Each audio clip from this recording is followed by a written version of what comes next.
कोई नहीं है किसी का झूठे नाते हैं नातों का क्या कसने वादे प्यार मफासद नाते हैं बातों का क्या। अर्जुन कह रहे हैं कि प्रभु सुख में साथ रहेंगे, दुख में ही मुख मोड़ेंगे। हाँ, दुख में ही मुख मोड़ेंगे। हाँ, दुख में ही मुख मोड़ेंगे। तेरे अपने अपने होकर तेरा ही दिल तोड़ेंगे। हाँ, तेरा ही दिल तोड़ेंगे। हाँ, तेरा ही दिल तोड़ेंगे। क्यों देते हैं भगवान को धोखा। लोग बताते रहते हैं कि प्रभु हमारे बेटे की नौकरी लग जाएगी तो हम 1 किलो घंटा चलाएंगे, और नौकरी जहाँ लग गई लोग भूल गए। देते हैं भगवान को धोखा, इंसानों को क्या छोड़ेंगे। कसमे वादे प्यार मफासद नाते हैं बातों का क्या। कोई नहीं है किसी का झूठे नाते हैं नातों का क्या। कसमे वादे प्यार मफासद बातें हैं बातों का क्या। एक दिन भगवान कन्हैया बैठे बैठे हंसने लगे, तो लक्ष्मी जी कहने लगे महाराज हंस का आएगा। भगवान ने कहा हम मृत्यु लोक में देख रहे थे, एक दानचंद नाम का व्यक्ति है, उसकी हरकतों को देख के हंस रहा है। तो लक्ष्मी जी कहने लगे कहा है महाराज ऐसा हमने क्या किया है। भगवान कहने लगे दानचंद को हमने बहुत दिया और हमने बहुत दिया कि बेटा इससे धर्म करना, मंदिर बनवाना, गरीब बेटियों का विवाह करना, धर्मशाला बनाना, कुएं का निर्माण करना। लेकिन दानचंद ने कभी धर्म नहीं किया, कभी दान नहीं किया, कभी कहीं मंदिर में जा जाके उसने 1 रुपया भी नहीं चढ़ाया। और जब नहीं चढ़ाया तो गांव के लोग उसे दानचंद कहने लगे। हंसी मजाक की वजह से उसका नाम दानचंद पड़ गया, लेकिन दानचंद ने कभी जीवन में दान नहीं किया था, नाम दानचंद था। एक दिन पत्नी ने कहा कि भागवत हो रही चले जाओ, मुझे 10 बार पहुंचना है।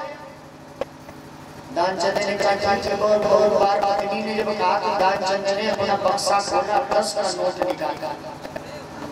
सोचा जब भागवत सुनने जाएंगे 10 का नोट हम चढ़ा देंगे। अब दानचंद ने 10 का नोट हाथ में ले लेके अब मुट्ठी में दाब लिया 10 का नोट। और दाबने के बाद कथा सुनने आया दानचंद, कथा सुनता रहा, मुट्ठी उसने खोली नहीं। बोले बोले भगवान की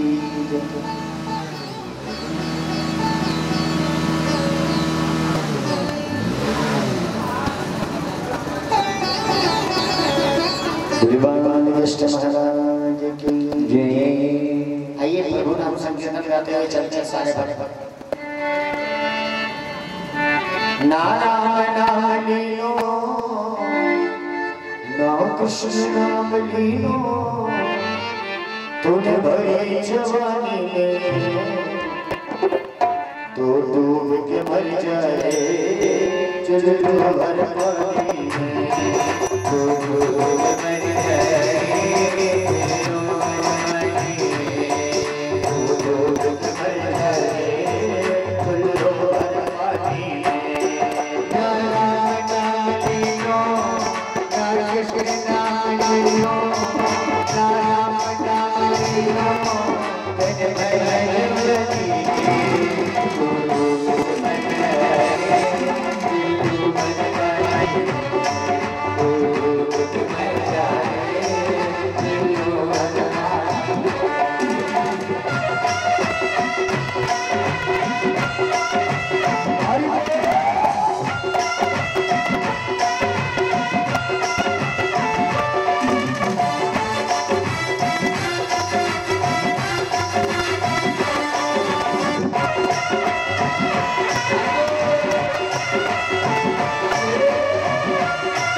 बैठे बैठे बड़े भाव के साथ गुरु गोविंद भगवान की भगवान का दैया से कह रहे हैं कि प्रभु सारे भक्त सो रहे हैं और आपको नींद नहीं आ रही। भगवान का दैया ने कहा भक्तराज हमें कैसे नींद आ सकती है कि भक्तों ने जीवन की भागदौड़ हमारे हाथों में सौंप रखी है, तो बताओ हमें कैसे नींद आ सकती है। ऐसा करो चलो सुबह होने वाली है, अपने भाइयों को जगा लाओ, सब लोग हम लोग नदी स्नान करने के लिए चल। गुरु गोविंद भगवान की जय। अब भगवान पांचों पांडवों को लेकर नदी में स्नान करने के लिए चल। अब इधर अश्वत्थामा हाथ में तलवार लेकर के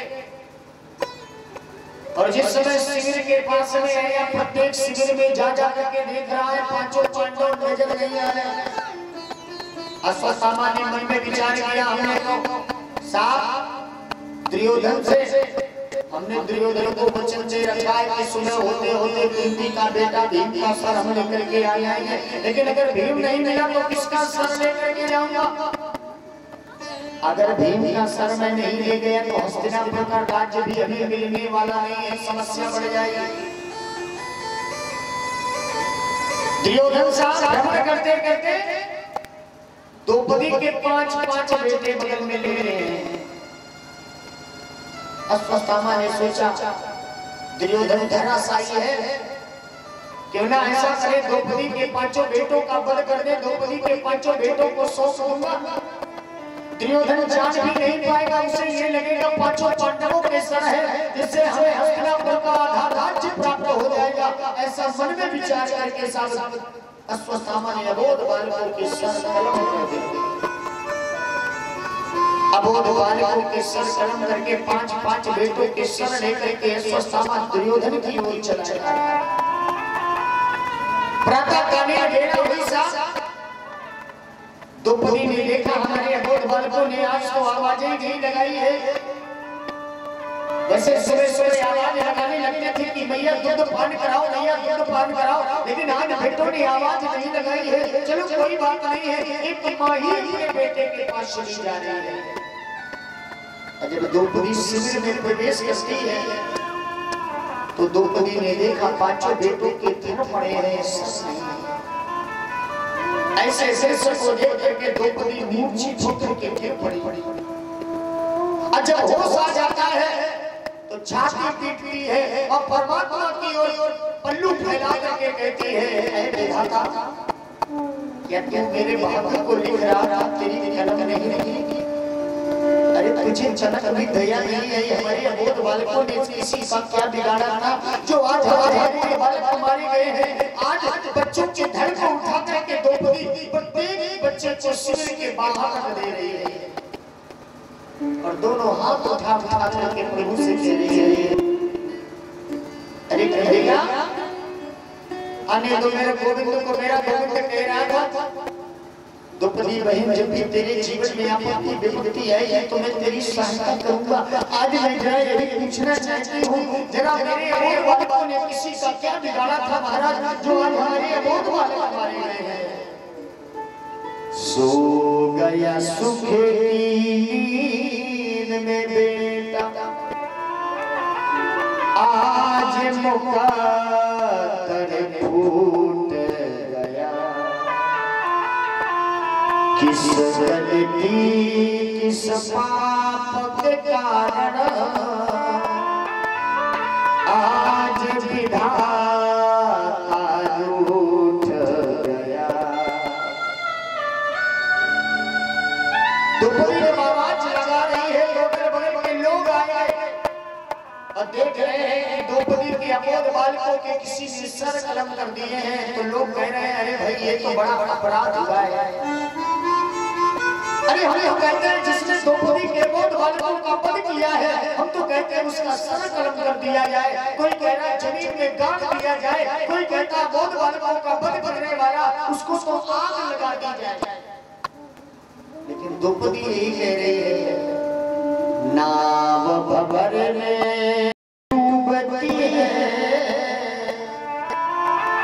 पानी का मन घबराता है,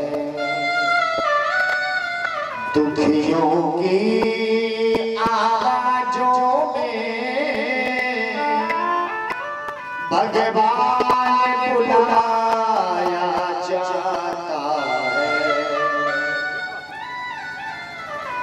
चारों तरफ अंधेरा है, आशा टूटी उजियारी की, कोई न मिला इस दुनिया में, सुबह आई किसन मुरारी की। अबोध बालकों के बगल में बैठ करके द्रौपदी रोते हुए विलाप कर रही है और प्रभु से कह रही है, गोदी का खिलौना,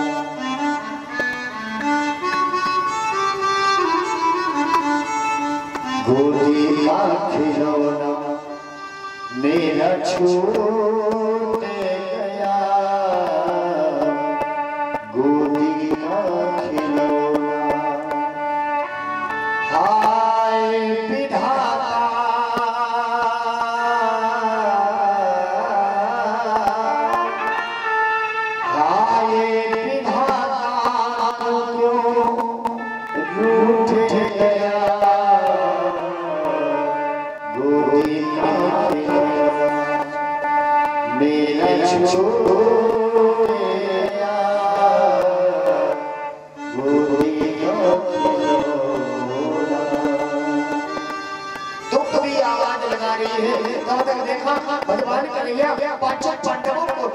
नदी स्नान करा के जिस समय लाए हैं द्रौपदी दौड़ करके गई है और प्रभु के चरणों में गिर पड़ी। महाराज जरा एक बार मेरे अबोध बालकों को देखो, एक बार मेरे अबोध बालकों को देखो तो महाराज।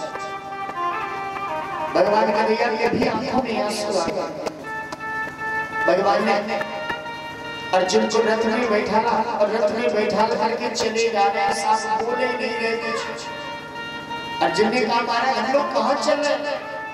भगवान ने कहा भैया जिस दुष्ट पापी अधर्मी ने अबोध बालकों का वध किया है वो जब रात्रि की वेला में सर को लेकर के गया है तो कुछ रक्त की बूंदें हमें पृथ्वी पर गिरी पड़ी नजर आ रही है। मैं उन्हीं रक्त की बूंदों को देखते देखते चला हूँ और जहाँ के रक्त की बूंदें पहुँचाए वही चले मालूम पड़ जाएगा किसने अबोध बालकों का वध किया। इधर अश्वत्थामा अबोध बालकों के सर लेकर के जिस समय दुर्योधन के पास गया, अश्वत्थामा ने कहा महाराज तुमने कहा भीम का सर ले आओ, हमने पांचों पांडवों का वध कर दिया है, बताओ अर्जुन का सर दे दे, धर्मराज युधिष्ठिर का सर दे दे। दुर्योधन ने अश्वत्थामा ने पांचों पांडवों का वध कर दिया गया है तो दुर्योधन जोर से हंसा। दुर्योधन ने कहा महाराज जो कोई कार्य नहीं कर पाया तुमने कार्य कर दिखाया है, जरा भीम का सर लाओ हम अपने हाथों से उसे तोड़ना चाहते हैं। जब अबोध बालक का सर दिया है तो दुर्योधन को ताकत भी नहीं लगानी पड़ी, क्षण मात्र में दोनों हथेलियों के मध्य भाग में वो अबोध बालक का सर पिस गया। दुर्योधन जान गया, दुर्योधन ने कहा अश्वत्थामा धन के लालच में तेरे द्वारा अपराध किया गया है, तूने झूठ बोला है, ये भीम का सर नहीं हो सकता है। तो ये भीम का हमारा युद्ध हुआ सुबह से शाम हो गई थी लेकिन भीम परास्त नहीं हुआ था, ये भीम का सर नहीं है। अरे अश्वत्थामा कहीं तेरे द्वारा अबोध बालक का सर तो नहीं कलम कर दिया गया है? अगर तेरे द्वारा द्रौपदी के अबोध बालकों का वध कर दिया गया है तो तू ब्राह्मण कहलाने योग्य नहीं है, तुझे धिक्कार है। अश्वत्थामा अरे तेरी गलती नहीं है, ये सारी की सारी गलती हमारी है। धन के लालच में आज हमने भाइयों में झगड़ा कर दिया है, जबकि हमारा और पांडवों का एक ही वंश है कुरुवंश, लेकिन थोड़े धन के लालच में हमने झगड़ा कर दिया जिसका परिणाम आज हमारे इस कुरुवंश में कोई कुल दीपक नहीं है, आगे कैसे राज्य चलेगा। अरे हम तो संसार को बता देना चाहते हैं कि साहब अगर एक रोटी है चार भाई हैं तो चार भाग करके आपस में ग्रहण कर लेना, कभी लेकिन झगड़ा न करना। दुर्योधन कहते कहते तीन साल निधन करता गोविंदाय नमो नमः, जीवन में उसके पहले प्रसन्नता आई है फिर जीवन में दुख आया है तो उसके प्राण अखिलें उड़ गए। गुरु भगवान की जय। अश्वत्थामा बैठा है, अश्वत्थामा ने सोचा हमारे द्वारा अपराध किया गया है तो हस्तिनापुर का हमें राज्य मिला है और हमने अबोध बालकों के सर कर्म कर दिए हैं, अर्जुन आ रहा होगा वो क्या कहे ये सोच ही रहा था अश्वत्थामा, तब तक भगवान का रैया ये रथ बाहर खड़ा कर दिया।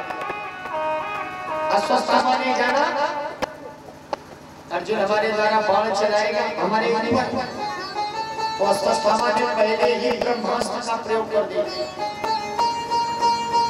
अर्जुन ने कहा महाराज इसने ब्रह्मास्त्र का प्रयोग कर दिया है, कैसे बचा जाए? भगवान ने कहा कभी कभी ब्रह्मास्त्र को रोकने के लिए ब्रह्मास्त्र का प्रयोग ना कर पाए।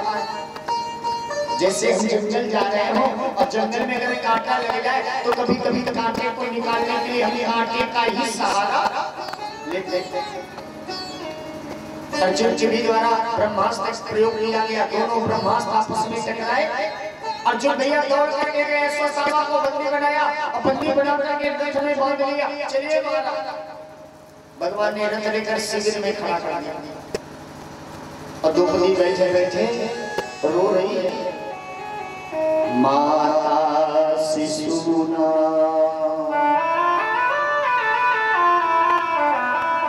माता शिशुना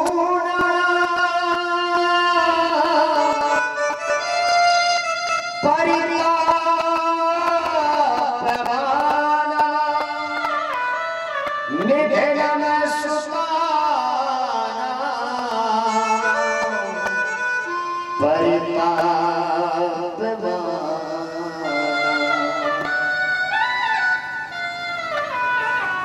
अर्जुन ने अश्वत्थामा का हाथ पकड़ करके ले गए द्रौपदी के साथ। देवी, तुम्हारे अबोध बालकों का वध करने वाला कोई और नहीं है, ये द्रोणाचार्य का बेटा अश्वत्थामा है। बताओ, इसको आग लगा दे या इसका सर कलम कर दे या इसको पृथ्वी पर गाड़ दे। बताओ, तुम जो कहो उसे हम सजा देंगे। द्रौपदी ने अश्वत्थामा को देखा। देखने के बाद अर्जुन जी वो इशारा किया, हाथ जोड़कर महाराज, हमारी राय तो यही है, इसे छोड़ दिया जाए। अर्जुन ने कहा, देवी, इसने तुम्हारे अबोध बालकों का वध किया है और तुम कह रहे हो इसे छोड़ दो। द्रौपदी ने कहा, महाराज, अगर इसको मार देने से हमारे बेटे जीवित हो रहे हो तो फिर मारने में देरी ना करो, वध कर दो उसको।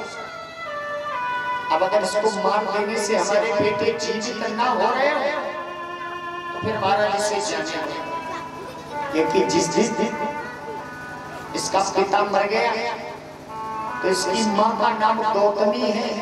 वो माँ अपने बेटे के सहारे ही जीवित है, और जिस दिन इसका बेटा मर जाएगा तो माँ पहले मर जाएगी। माँ की वेदना एक माँ ही समझ सकती है, इसलिए महाराज सामंजस्यता से जाने दो, छोड़ो। अर्जुन ने सोचा, द्रौपदी ने तो कह दिया इसे छोड़ो। धर्मराज युधिष्ठिर के पास में अर्जुन भैया गए, महाराज आपकी क्या राय है, क्या किया जाए? धर्मराज ने कहा, देख लो भैया, जैसा जैसा शास्त्र कहता हो वैसा वैसा चलने, क्योंकि शास्त्र के अनुसार चलते हैं। धर्मराज युधिष्ठिर, भैया आपकी क्या राय है? भैया कह गया, महाराज इसका हाथ छोड़ो, एक गदा का प्रहार करेंगे, सीधे सब लोग चला जाएगा, दोबारा आएगा नहीं, एक एक गदा। अर्जुन भैया सबसे पूछ रहे हैं, भगवान का भैया ये पेड़ की आड़ खड़े हैं, भगवान सोच रहे अपन से कोई पूछे, सबसे पूछना, अपने से कोई नहीं पूछना। चलो कोई बात नहीं है, अपने से भी जब कोई पूछेगा ना तो अपन भी थोड़ा उत्तर दे दें। तब तक अर्जुन को भगवान की याद आई। अर्जुन ने सोचा, हमने सबसे पूछा है लेकिन हमने अपने गोविंद से नहीं पूछा है, तो अर्जुन भैया हाथ पकड़े अश्वत्थामा का भगवान का भैया के पास में ले गए। महाराज आपकी क्या राय है, बताओ इसको कौन सी सजा दी जाए? भगवान ने कहा, अर्जुन भैया हमारी तो यही राय है, ब्रह्म बंधु न हन्ताभ्यम आतताई पधारा। भगवान का भैया कह रहे अर्जुन भैया, ब्रह्म बंधु न हन्ताभ्यम, ब्राह्मण को कभी मारना नहीं चाहिए और जो अत्याचारी हो उसका वध कर देना चाहिए। अत्याचारी कौन? अबला स्त्री को सताने वाले, अबोध बालकों का वध करने वाले, भाई का धन छीनने वाले, किसी के घर में आग लगाने वाले, ये सब अत्याचारी होते हैं, इनका वध कर देना चाहिए, कोई दोष नहीं होता। लेकिन भगवान कह रहे हैं, ब्रह्म बंधु न हन्ताभ्यम, अर्जुन भैया ब्राह्मण को मारना नहीं चाहिए और आतताई पधारा, जो अत्याचारी हो उसका वध भी कर देना चाहिए। अब अर्जुन भैया बड़े संकट में, बताइए ब्राह्मण भी है, भगवान कह रहे हैं ब्राह्मण को मारना नहीं चाहिए और जो अत्याचारी है उसका वध कर देना चाहिए। अत्याचारी भी है, ब्राह्मण भी है, हम क्या करें? अर्जुन ने तलवार निकाली और निकाल करके अश्वत्थामा की मस्तक की तेज मणि निकाली, सभा में अपमान कर दिया, सभा से उसका तिरस्कार कर दिया। कोई सम्मानित व्यक्ति हो उसका वध न किया जाए, सभा से उसका तिरस्कार कर दिया जाए तो मारने से ज्यादा होता है। अश्वत्थामा का जब सभा में अपमान किया गया तो अश्वत्थामा ने कहा, अर्जुन तुम्हारे द्वारा हमारा सभा में अपमान किया गया है, मैं भी वचन दे रहा हूँ आने वाले समय में तुम्हारे यहाँ कोई हमको विपद नहीं होने देंगे, चाहे हमारे प्राण चले जाए। कहते कहते चला गया। बोले गोविंद भगवान की। समय चक्र आगे बढ़ा, धर्मराज युधिष्ठिर को राजा बनाया गया। भगवान का नया हस्तिनापुर को छोड़ के द्वारिकापुरी को जंजीर लगी। भगवान ने कहा जिसको जो मांगना हो सो मांगे ले, जिसको मांगना हो मांगे। धर्मराज युधिष्ठिर आए, महाराज जिस प्रकार से हमारी भजन में रुचि लगी है, प्रभु के संकीर्तन में रुचि लगी है, धर्म पथ पर चल रहा हूँ, इसी प्रकार से मैं चलता रहूं, यही आशीर्वाद को भगवान ने कहा। अर्जुन भैया तुम भी कुछ मांगो। अर्जुन ने कहा महाराज हमारी बड़ी कामना है कि आप हमें आशीर्वाद दें, जिस प्रकार से हमने आपसे प्रेम किया है, स्नेह किया है, आपको अपना मित्र बनाया है, तो बस महाराज ऐसे ही मित्रता चलती रहे। भगवान ने कहा देव भैया तुम भी कुछ मांग ले। देव ने कहा महाराज भोजन बहुत हम खाते हैं, कुछ ऐसी कृपा करो महाराज जो भोजन कम हो जाए। भगवान ने कहा भैया भोजन में ओ की मात्रा है, अब मात्रा हटा दो तो भजन हो जाएगा। भजन में कोई मात्रा नहीं है, भोजन में मात्रा है। देखिए भगवान कन्हैया बता रहे हैं कि भजन में कोई मात्रा नहीं है, बिना मात्रा के भजन है, चाहे दिन में करो, चाहे रात में करो, चाहे दिन रात करो, लेकिन कोई मात्रा नहीं। लेकिन भोजन में मात्रा है ओके। अगर भोजन ज्यादा हो जाएगा तो गड़बड़ हो जाएगा। भजन में लेकिन कोई मात्रा नहीं है, चाहे जितना ज्यादा हो जाए लेकिन कोई गड़बड़ी नहीं हो सकती। बोले गोविंद भगवान की बोले हरे कृष्ण महाराज जय। अरे बुआ जी तुम भी कुछ मांग ले। कुंती बुआ कहने लगे महाराज अगर देना चाहते हो ना तो पिता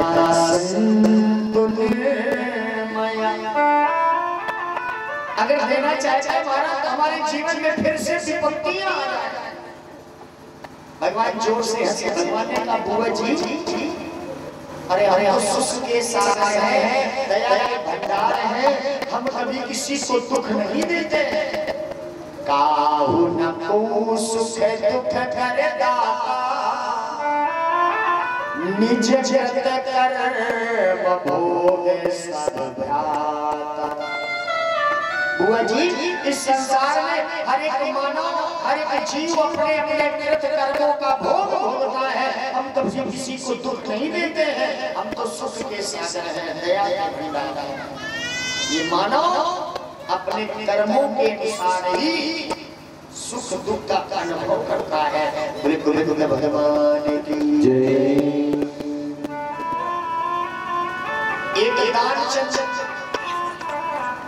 दानचंद ने कभी दान नहीं किया था, लेकिन लोग उन्हें दानचंद कहते थे। एक दिन पत्नी ने कहा भागवत हो रही चले जाओ 10 पान चढ़ाया, तो दानचंद ने 10 का नोट निकाला बक्से से।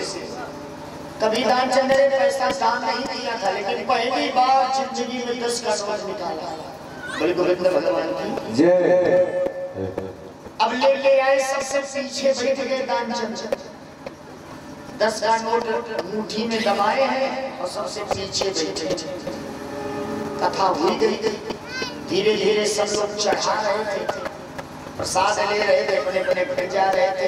दानचंद ने सोचा कि हम घर से 10 का नोट लाए थे, अब एक बार अंतिम समय है, क्योंकि अब तो पंडित जी के जेब में जा रहा है, दोबारा तो देखने को मिलेगा नहीं, तो लाओ एक बार देख लो ले गए। तो दानचंद ने जिस समय मुट्ठी खोली तो साहब घर से दबा के लाया था मुट्ठी, तो पसीने में बिल्कुल नोट गीला हो गया था। अब जब उसने कथा भी हो गई, गावे बैठा था, और जब कथा में चढ़ाने का नंबर आया बाद में, जिस समय उसने खोली मुट्ठी तो नोट गीला हो गया। दानचंद कहने लगा इसका मतलब आज जैसे हमें दुख है तुम्हें, तुमको दूर करने का, तो तुम्हें भी दुख है हमसे दूर होने का। तुम रो रहे हो, रो नहीं, हम तुमको अपने से दूर नहीं करेंगे। उसने वो 10 का नोट फिर सदरी में डाल दिया, प्रसाद लिया, चला गया। पत्नी ने कहा गए थे तुम चढ़ाए?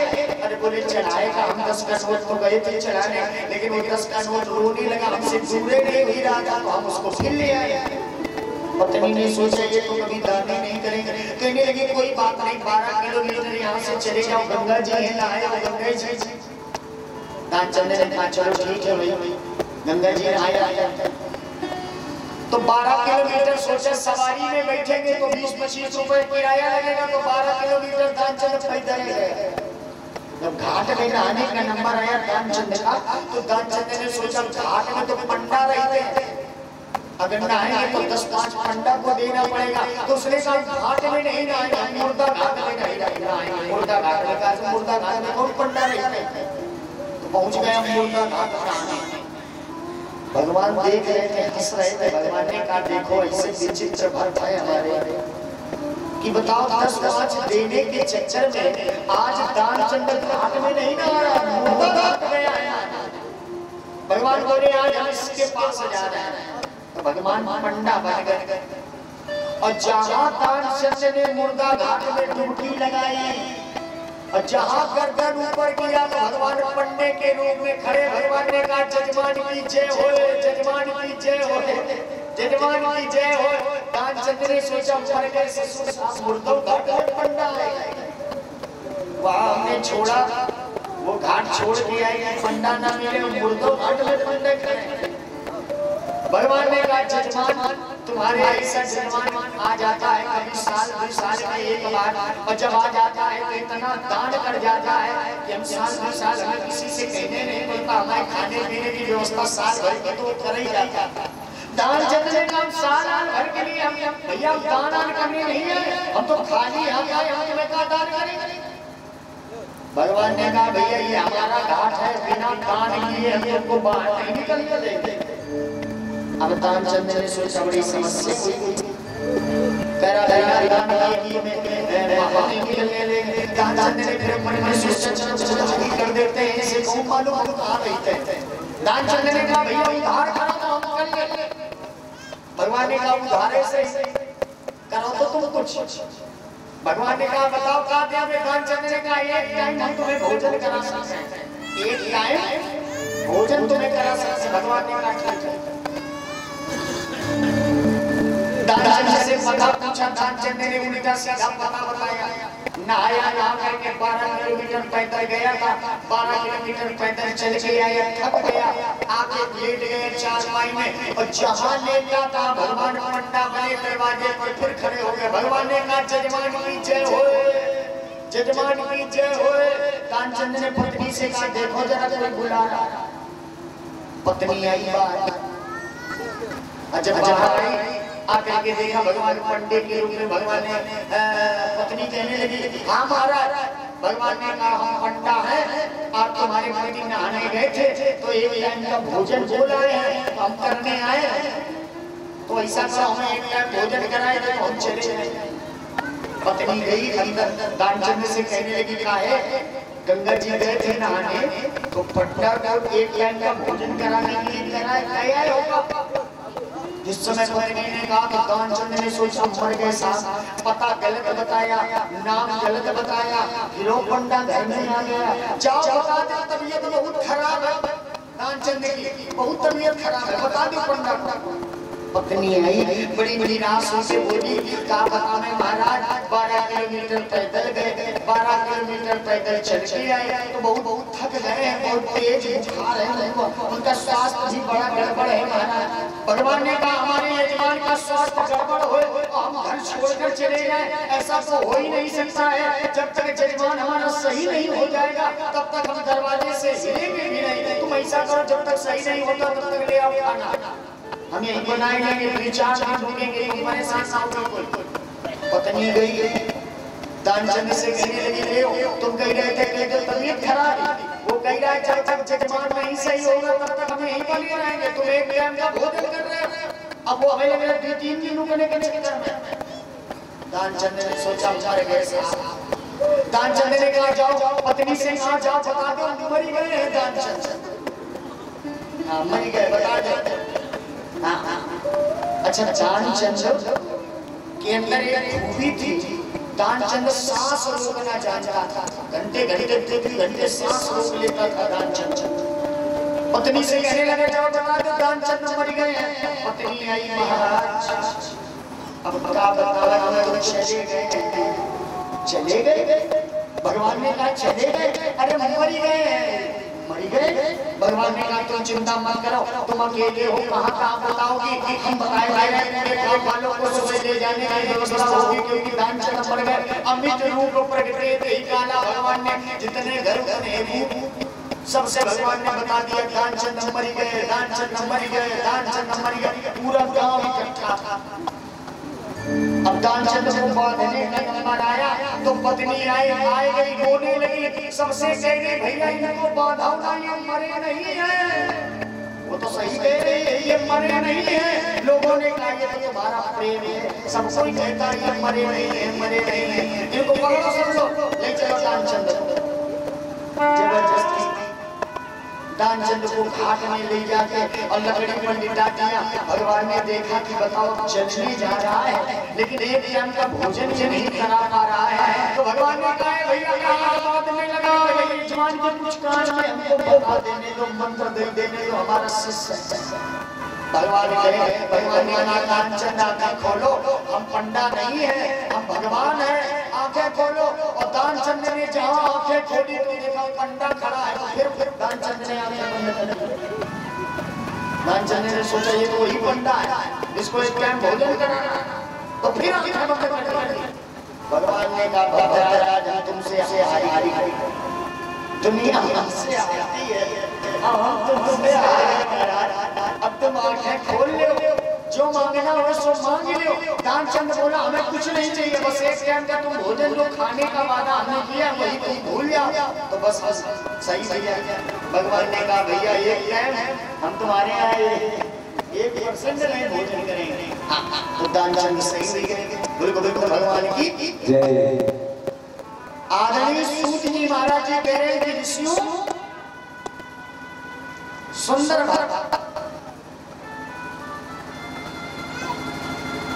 भगवान ने कहा ब्रह्म बंधु नाहंतम ब्रह्मात्मायि बधारणा। कुंती बुआ क्या चाहिए? बुआ जी कह रही है महाराज हमारे जीवन में विपत्तियां हैं। भगवान ने कहा बुआ जी तुम विपत्तियां काहे लाए? कुंती ने कहा महाराज जब तक हमारे जीवन में, जब तक हमारे जीवन में दुख रहा, अशांति रही, तब तक तुमने हमारा साथ नहीं छोड़ा। और जब हमारे जीवन में सुख आ गया है तो महाराज आप हमारा साथ छोड़ करके जा जाए। तो हमें ऐसा सुख नहीं चाहिए कि आप हमें छोड़ करके चले जाए। महाराज हमारे जीवन में फिर से सुख आ जाए, ताकि तुम हमें छोड़ करके तो नहीं जाओ। भगवान ने कहा बुआ जी चिंता मत करो, जब भी तुम हमारी याद करोगी, जब भी पुकारोगी, हम तुम्हारी पल पल सहायता करेंगे। बोले भगवान की जय।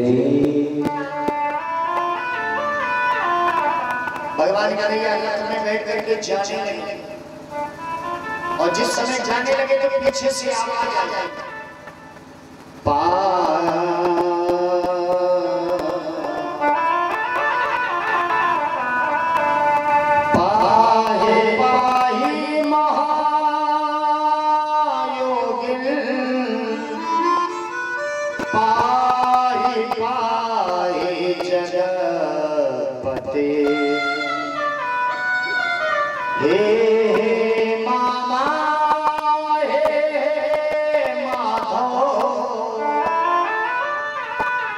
पीछे से कोई अबला स्त्री आवाज लगा रही है, मामा जी रुक जाओ, मामा जी रुक जाओ, मामा जी रुक जाओ। तो भगवान ने रथ रोक दिया।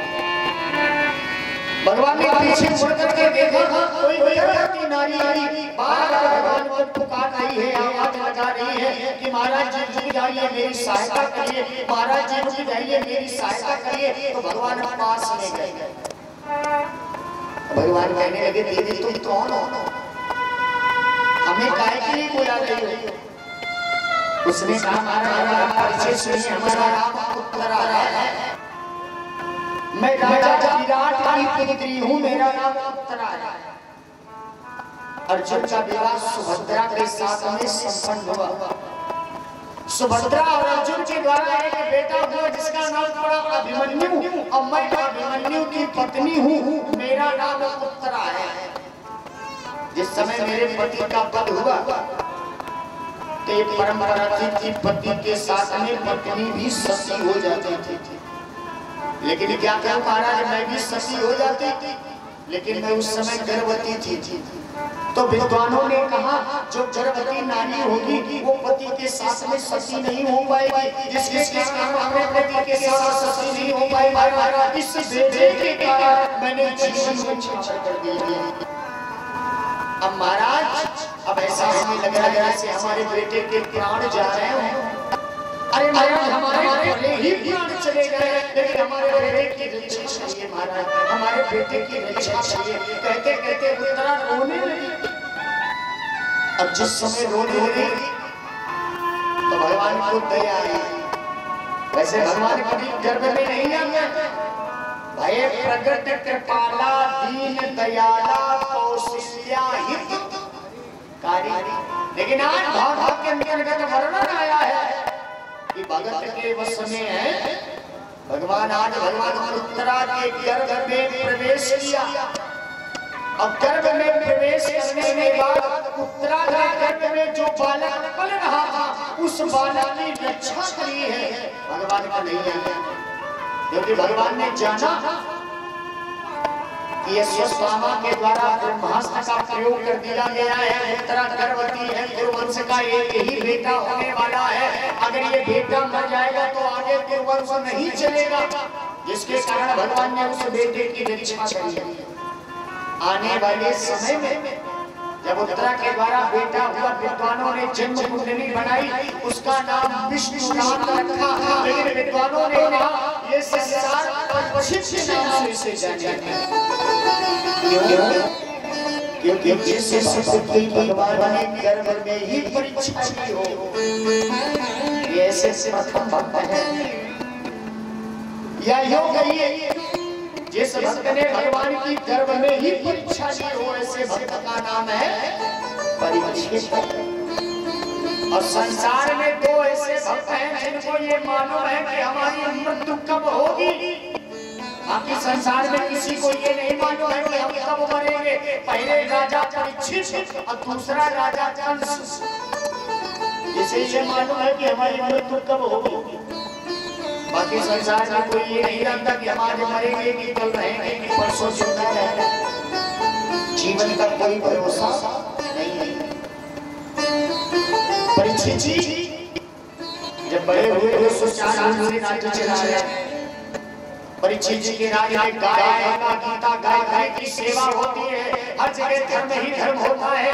एक दिन परीक्षित जी महाराज नगर भ्रमण करने के लिए चले। बोले भगवान की जय। पहले के राजा महाराजा नगर भ्रमण किया करते थे, तो परीक्षित जी महाराज भी नगर भ्रमण करने के लिए निकले। तभी देखा एक गाय दौड़ती हुई आई और आकर के खड़ी हो गई। देखा कि एक बैल एक पेड़ की आड़ लिए खड़ा है, जिसके तीन पैर टूट चुके हैं, एक पैर का सहारा लिए खड़ा है बैल पेड़ की आड़ में। गाय ने हंसते हुए कहा बैल महाराज से तुम कौन हो? बैल ने कहा देवी हम धर्म है। पहले सतयुग में धर्म चारों पैरों से दौड़ लगाता था, लेकिन सतयुग का जब अथवा त्रेता आया हमारा एक धर्म का पैर टूट गया, तीन पैरों से चलने लगा। फिर त्रेता के बाद द्वापर आया, एक पैर फिर टूट गया तो दो पैरों से धर्म चलने लगा। कलयुग का आगमन हुआ तो एक पैरों का सहारा लिए धर्म खड़ा है। कहीं धर्म होता। बोले भगवान की जय। तब तक देखा ये लाला पुरुष में डंडा लेके आया।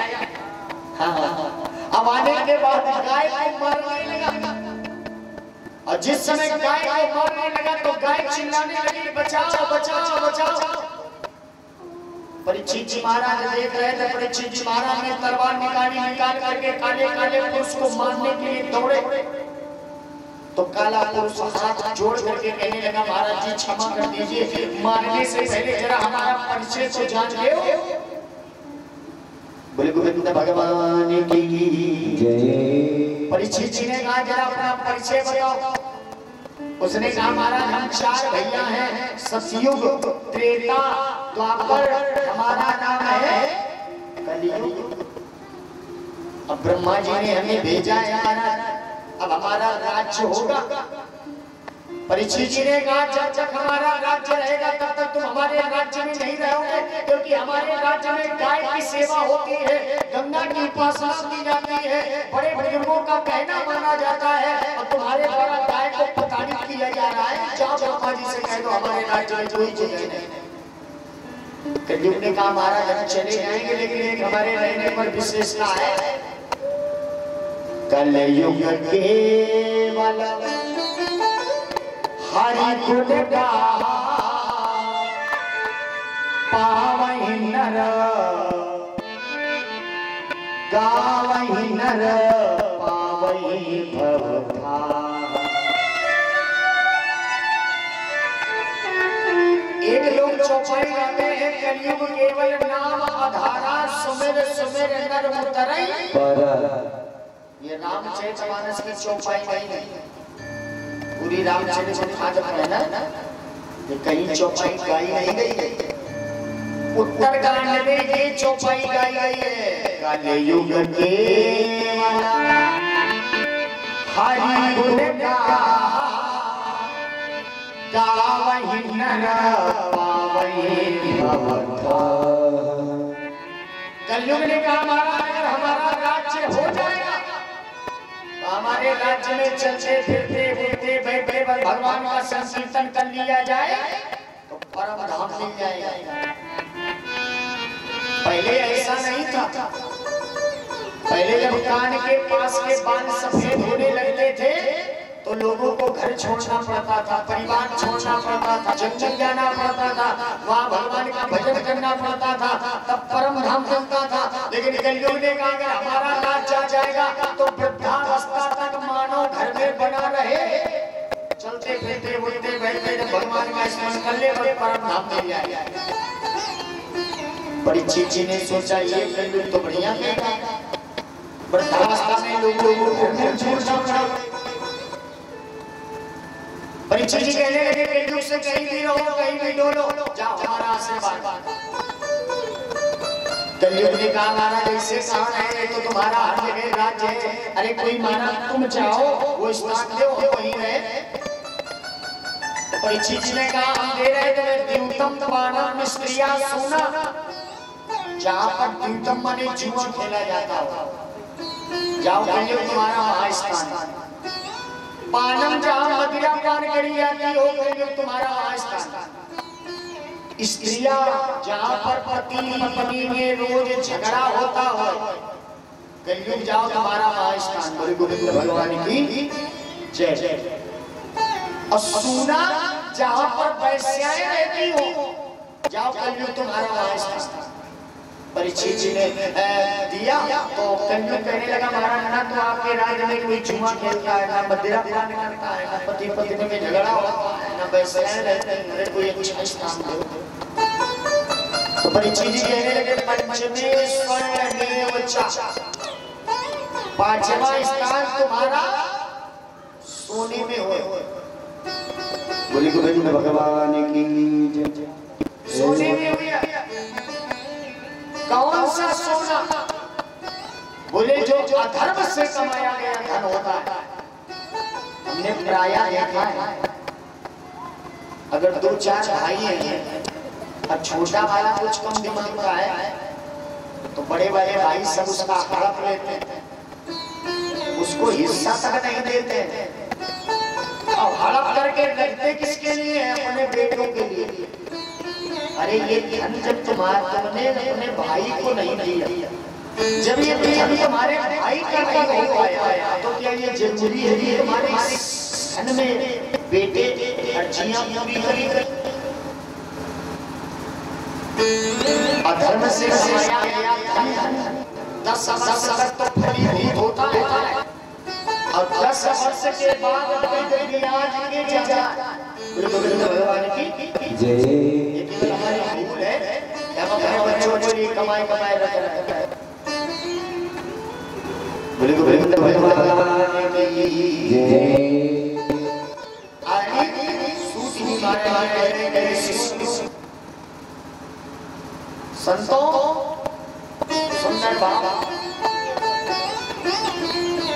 जी महाराज कह रहे पंचमे स्वर्ण मेवचा, जो अधर्म से कमाया गया धन हो कलयुग तुम्हारा महास्थान।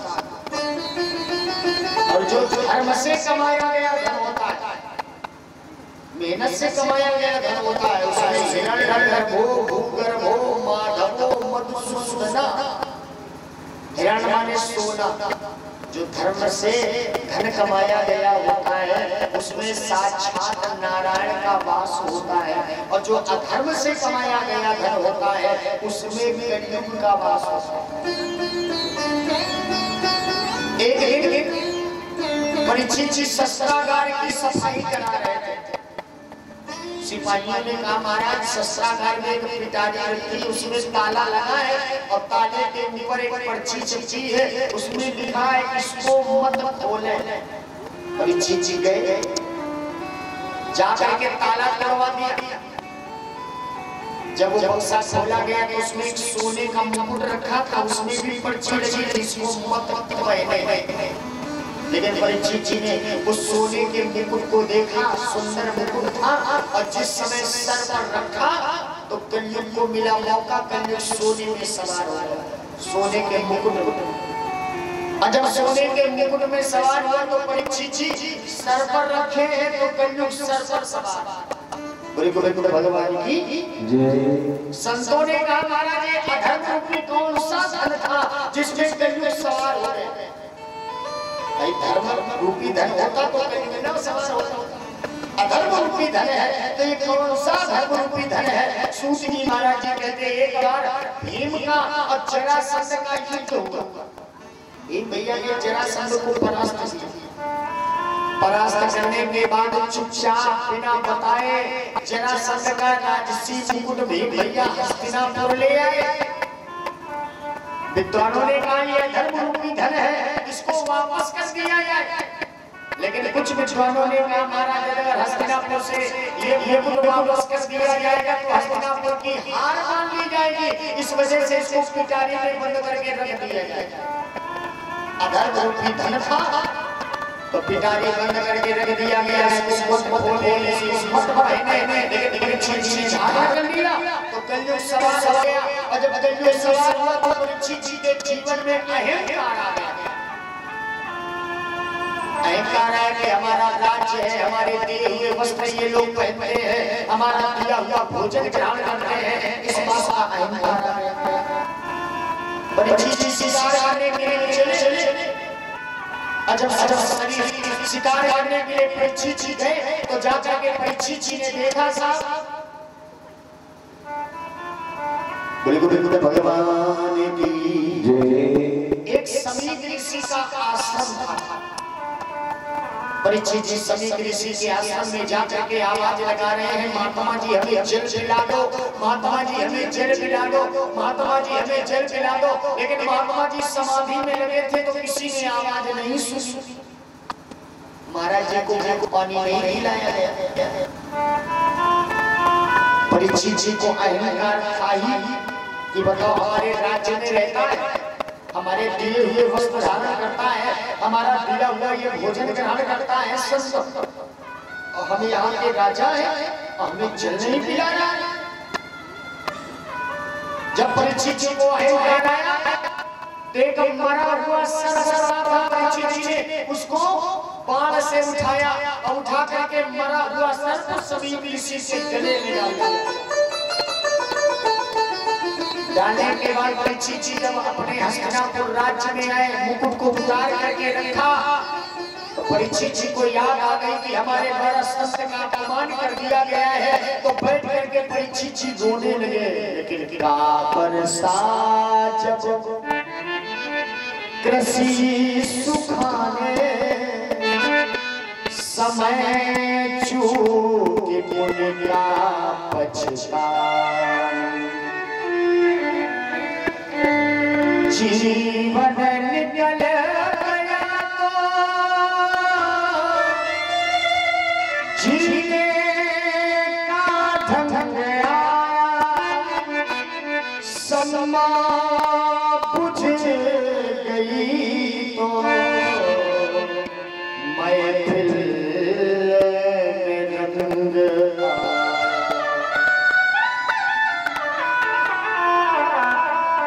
सभी ऋषि जब समाधि से जगह अपने बेटे से कहा, और सभी ऋषि के गले में मरा हुआ सर्प पड़ा था। सभी ऋषि का एक बेटा था सभी ऋषि, आया आकर के देखा उसने कि हमारे पिता के गले में किसी ने मरा हुआ सर्प डाला है, तो उसे बड़ा क्रोध आया। हाथ में जंजीरा और लेकर के उसने मंत्र पढ़ा, और पढ़ने के बाद कहने लगा जिसने भी हमारे पिता के गले में मरा हुआ सर्प डाला है उसकी 7वें दिन तक चकनार के डसने के कारण मृत्यु हो जाएगी। ये ऋषि का श्राप है। अब सभी ऋषि जगे, सभी ऋषि ने सभी ऋषि से बताया बेटा तुम्हारे द्वारा जिसे श्राप दिया गया है वो परीक्षित जी हैं, उनके राज्य में रहते हैं, उनके दिए हुए वस्त्र धारण करते हैं, उनको बता दो 7वें दिन तुम्हारी मृत्यु हो जाएगी, जो उपाय करना हो सो कर सकते हो। सभी ऋषि आए आकर के बताया परीक्षित जी को महाराज तुम्हारे द्वारा शासन का अपमान किया गया है, तो संसद ने श्राप दिया है कि 7वें दिन तुम्हारी मृत्यु हो जाएगी, जो उपाय करना हो सो कर सकते हो। बोले बोले जय जय। परीक्षित जी महाराज ने राज उतार करके रख दिया और मन में संकल्प ले लिया कि देख लिया हमने दुनिया का नजारा, ना हम है किसी से ना कोई है, ये झूठी है दुनिया और झूठा है नजारा, नाम हुए है किसी से न कोई होगा हमारा। परीक्षित जी ने फिर छोड़ दिया, आए गए। अब परीक्षित जी संत ढूंढ रहे हैं, गुरु ढूंढ रहे हैं। एक जगह लिखा है छानी के गुरु करो, ऐसे बोले गुरु भगवान की जय। अच्छा एक जगह लिखा पानी पियो छानी के और गुरु करो जान के। अगर लिखा पानी पियो छानी के काया दीवार चढ़ कर गया तुम छाना तो कुछ नहीं करेगा, कुछ नहीं मिलेगा। पानी पियो जान के और गुरु करो छान के, ढूंढ के गुरु करो। बोले गोविंद भगवान की। लेकिन अब संसार में कोई चेला है नहीं, सब गुरु गुरु है, तो चेला है सब गुरु। एक दो भाई थे, बड़े भाई ने गुरु किया, तो जब गुरु जी आ जाते थे तो बड़ा भाई खूब सेवा करता था, छोटा वाला बेचारा देखता था। उसने सोचा बड़े भैया ने गुरु कर लिया, हम ही नहीं गए, हम भी गुरु कर लिया। छोटे वाले ने सोचा कि दूसरा गुरु काहे करें, जब बड़े भैया ने गुरु किया इनसे हम ही मंत्र ले ले रहे हैं, जब गुरु जी आएंगे तो दोनों लोग मिलकर खूब सेवा करेंगे। तो छोटे वाले ने भी उन्हीं से मंत्र ले लिए। अब गुरु जी जब आते थे तो दोनों भाई मिलकर खूब सेवा करते थे। गुरु जी आते थे के लिए रुकते थे चार, क्योंकि भाई दोनों मिलकर सेवा करते थे। एक दिन भाइयों में झगड़ा हो गया, बंटवारे का नंबर आया, तो बंटवारा हुआ। बड़े भाई का भैया आधा मकान तुम्हारा, आधा मकान तुम्हारा, आधी दुकान तुम्हारी, आधी दुकान अपनी अपनी पत्नी ले ली, मकान में दीवार खड़ी कर दी, आधा आधा मकान सब बंटवारा हो गया। छोटा वाला बोला ये भैया खेत खलिहान का बंटवारा हुआ, पत्नी का बंटवारा हुआ, बच्चों का बंटवारा हुआ, घर का बंटवारा हुआ, लेकिन कभी कभी तुमने गुरु जी का बंटवारा नहीं किया। बड़ा वाला बोला ये गुरु जी का बंटवारा हुआ, छोटा वाला बोला पत्नी का गुस्सा है, घर द्वार मकान का गुस्सा है, तो गुरु जी का बंटवारा नहीं कर सकता। बड़ा वाला बोला तुम नहीं कर ले, छोटा वाला बोला हम करेंगे, हम गुरु जी का बंटवारा करें, दाहिना वाला हिस्सा हमारा, अब बायां वाला हमारा, हो गया बंटवारा। अब बड़ा वाला बिल्डिंग कमाने चला गया, छोटा वाला घर ही में था। एक दिन गुरु जी आ गए। अब गुरु जी जब आए तो उसने भोजन कराया। गुरु जी जहाँ लेटे तो उसे याद आ गया कि बंटवारा हो चुका है, दाहिना वाला हिस्सा हमारा है, तो दाहिना वाला पैर दबाया। गुरु जी ये बात, गुरु जी वो बात, गुरु जी ये बात, गुरु जी वो बात। गुरु जी ने सोचा ये कब तक बात पड़ेगा, बातों में लगा भूल गया है। गुरु जी ने धीरे से ली और उसके बाद पैर में दूसरा रखा था, बचा रखा, तो उसने धीरे से उठाया है, दोबारा नहीं तुम्हारा बंटवारा। गुरु जी का काम आया, हटा दिया उसने, फिर पैर बनाने लगे। गुरु जी ने क्या सोचा, जैसे बातों में लगा एक पैर दबा दिया, तो उसने गुरु जी ने फिर उठाया, फिर उसके पैर में रख दिया, तो उसने उठाया झंडा, चार छछेरे उड़े। अब गुरु जी का पैर उड़ गया, पत्नी ने फोन किया, तुम दिल्ली कमाते रहोगे। गुरु जी आए, अब बताओ तुम्हारे भाई ने तुम्हारे हिस्से हमारा डंडे से गुरु जी का पैर भरा है। उसने काम किया, सांझ सुबह था और सुबह दिल्ली से आया, और जिस समय देखा कि 10 फूला था, उसको बड़ा उड़ाया। इसने पत्नी से कहा, इसने हमारे हिस्से में डंडे से मारा है और हम इसके वाले हिस्से को जड़ से साफ कर देंगे। गुरुजी आगे उसने कहा क्या मारा है? गुरुजी ने सोचा एक डंडे से मारा, एक सीधे साफ कर रहा है। ऐसे शिष्य मिले बिल्कुल भगवान की जय। तो परीक्षित जी महाराज गुरु की तलाश में भ्रमण करते करते सुखदेव जी महाराज जी के पास में आए हैं। और जहां सुखदेव जी महाराज जी के पास में आए, सुखदेव जी महाराज ने कहा, परीक्षित जी ये बताओ, भागवतामृत का पान करोगे, ये आप अमृत का पान करोगे? परीक्षित जी ने मन में विचार किया, अगर हम अमृत का पान कर लेंगे तो आवागमन के चक्कर से मुक्त होने वाले हम नहीं है, क्योंकि अमृत पान करने से नाम अमर होता है, शरीर कभी अमर नहीं होता है। लेकिन अगर हमारे द्वारा भागवतामृत का पान कर लिया जाएगा तो पुनरपि जननम पुनरपि मरणम पुनरपि जननी जठरे शयनम। आवागमन के चक्कर से मुक्त हो जाएंगे। परीक्षित जी महाराज जी बैठे हैं और बैठे पहला प्रश्न किया है कि महाराज ये बात बताओ, भागवत कब सुननी चाहिए, भागवत कहाँ सुननी चाहिए, अब भागवत कैसे सुननी चाहिए? बोले गोविंद भगवान की जय।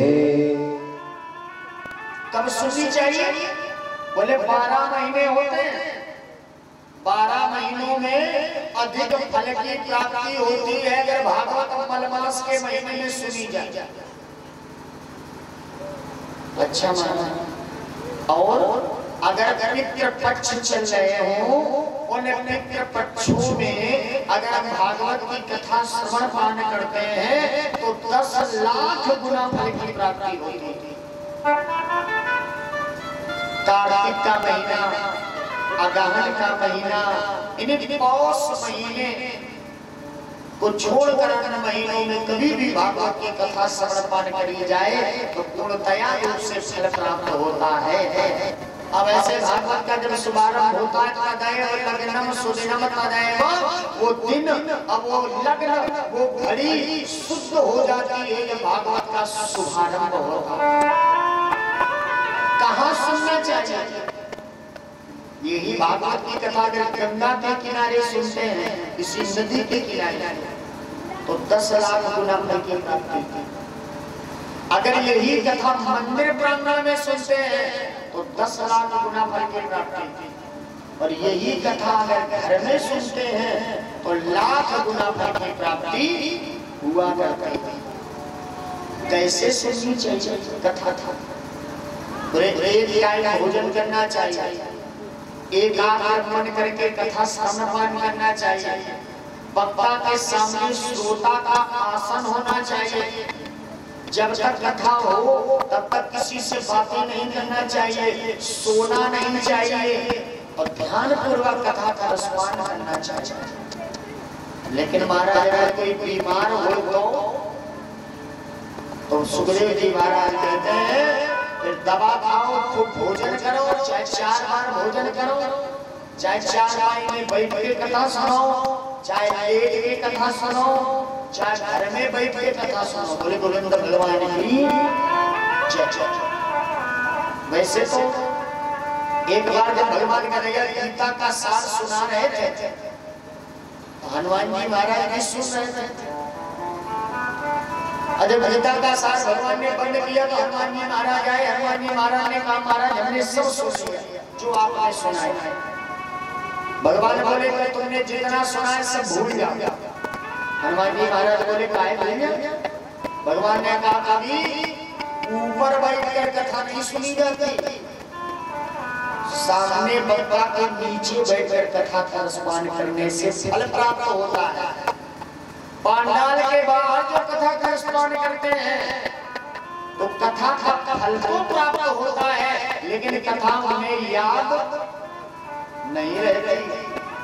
बोले गोविंद भगवान की अगर सब लोग घर से सुन लेंगे तो पांडाल में बैठेगा कौन? पांडाल में बैठने का प्रभाव है। देखा भोले बाबा कथा सुनने गए ना, सुनाने गए हैं तो भोले बाबा ने सती को सामने आसन पर बैठाया है, कथा सुनाए हैं। बोले गोविंद भगवान की। अब भोले बाबा कथा सुनाते भी अच्छा है, सुनते भी बहुत अच्छे से। एक बार त्रेता युग में शंभु गए कुंभज समाई, अकेले नहीं गए बोले संग सती जग जननी भवानी। क्योंकि सोचा कि जब हमारा विवाह हुआ है तो तीर्थ व्रतोद्यापन यज्ञ दानम मया यद्वादि यदिदान पुर्या वामां गमायामि तदा तदीयं जगार कन्या वचनं च प्रथमम्। जब हमारा विवाह हुआ तो ब्राह्मणों ने बताया कि तीर्थ में, व्रत में, उद्यापन में, यज्ञ में साथ रखने का वचन दे तो हम आपके वामां गमायामि। बोले गोविंद भगवान की जय।